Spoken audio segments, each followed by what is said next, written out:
Hey, Val here from Road to Nowhere. Welcome to job number 2. The first job we did was we tackled all those dashboard lights, replaced all those little bulbs with LED ones. If you haven't checked that video, I'll link up to that right here. You can check it out. Very simple, easy job to do. Next up is going to be a quick shift back of the tank so we can access the shock mount for that telelever spring in the front.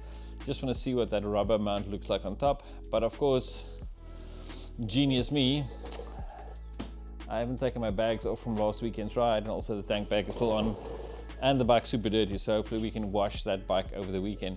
Yeah, basically just parked it. We had some crappy winter weather in Cape Town, so the bike's been standing for this week. Hopefully tomorrow I'll give it a quick wash. But now let's remove those bags and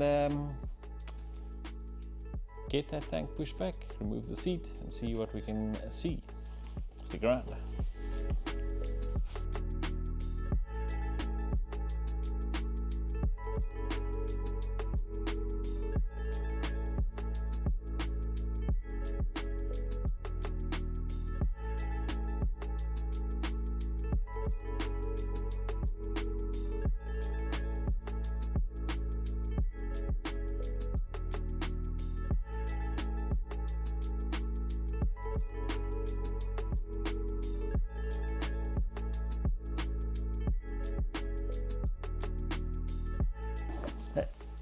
It took me a good couple of years to get some of these rock straps. I thought, you know, they're so expensive, I can use just normal tie down straps. And if you haven't gotten yourself a pair of rock straps yet, man, they're worth the money. They simply just loop through each other like that, and then to get your luggage nice and tight, it's so simple. Just unhook where I've. You basically put your luggage whatever you want in there.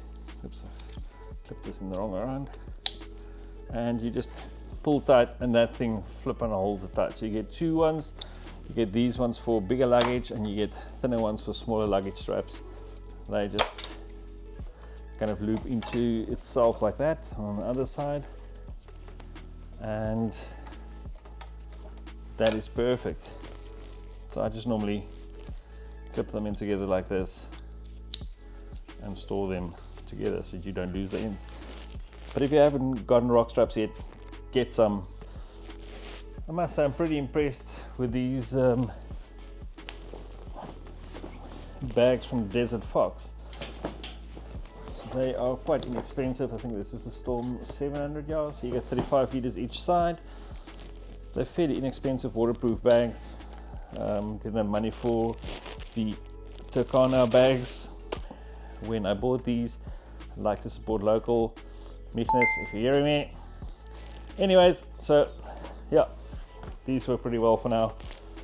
We might upgrade to some better bags later on. I'd like to get some rackless bags.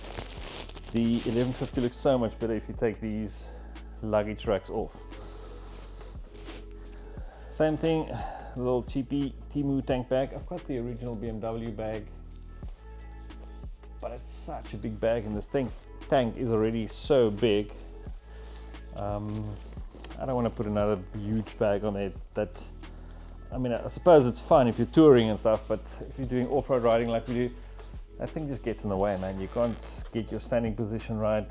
It's just a big, bulky bag. I've got it here somewhere. I'll sneak it off quickly.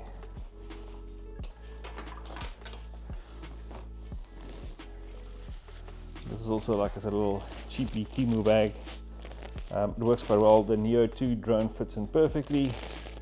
I can fit kind of keys and all that other jazz in the back, filters and ND filters, the batteries in the little Neo 2 drone, everything fits in there, so that works quite well.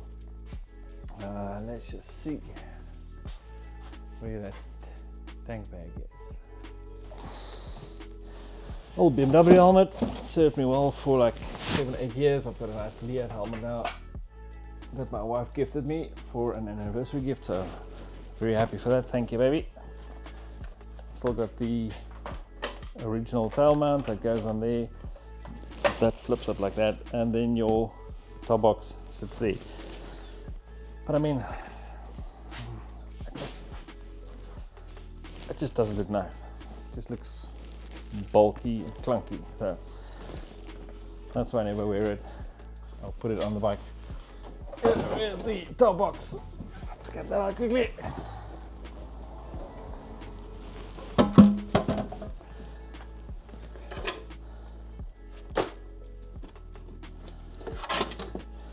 So that is the BMW bag, an original BMW bag.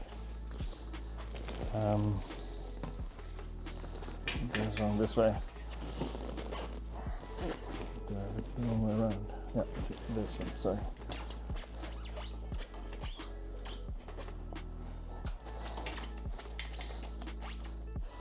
Now you can see, imagine you're riding off-road, you've got that flippin' huge tank, and then you've got that big bag as well. No, it's massive. I mean, massive, massive, massive. So,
I mean, I can't see anything wrong with it. It looks okay. Nothing seems worn out. Of course, getting in here is the tricky bit.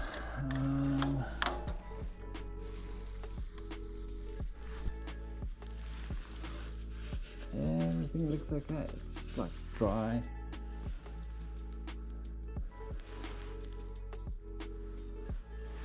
So at least we know that the bushings and everything is still fine. Bike is super dirty. Jeez. Push it back in. So when you push this back in on the Adventures, you got to make sure that it fits in those rubber grooves into the beak in the front. It's happened a few times. Slot it in, go and tighten everything up, and you go, oh, flip the one side, just shift it out, especially when you're trying to reconnect the fuel hose from this side that runs under the tank. So reassembly again, then the exhaust. Cool.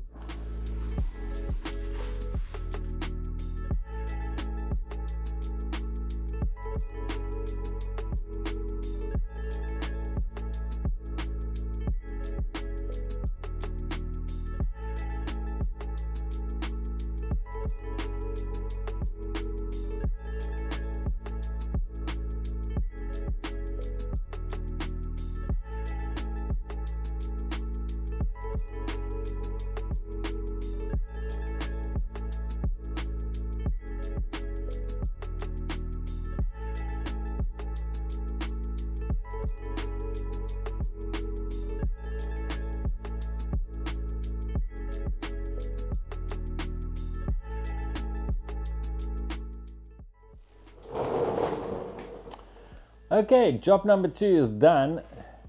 Pushed that tank back slightly, inspected that suspension bushing, and it looked fine. Rubber's not brittle, the rubber is actually quite good condition.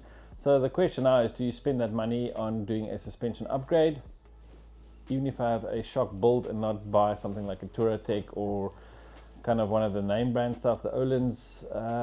I don't know, you know, it's like 18,000 Rand. It's a lot of money, which I don't have for it. In any case, will it improve the handling? For sure. Does it justify the costs? I don't know. I'm never going to be a Paul Torres or a Adam Riemann rider. I'm never going to be at that level. and that's not what I aim to do in any case. So I don't know, let me know in the bottom in the comments, or if there's somebody that's keen to sponsor a shock, hey, I'm more than willing to chat. Now for job number 3, it's going to be removing that silencer, and there is a way to kind of cut that open and modify it slightly. So I'm going to see if it works. It'll give me a bit more of a throaty sound. I've already got the catalytic converter box, whatever that is, removed. When I bought the bike, it was like that, so it's got that wide pipe 2-in-1, so it already sounds better than stock sewing machine kind of levels. But on to job number 3, let's tackle that exhaust. So stick around for that video if you're keen for that. Thanks for watching.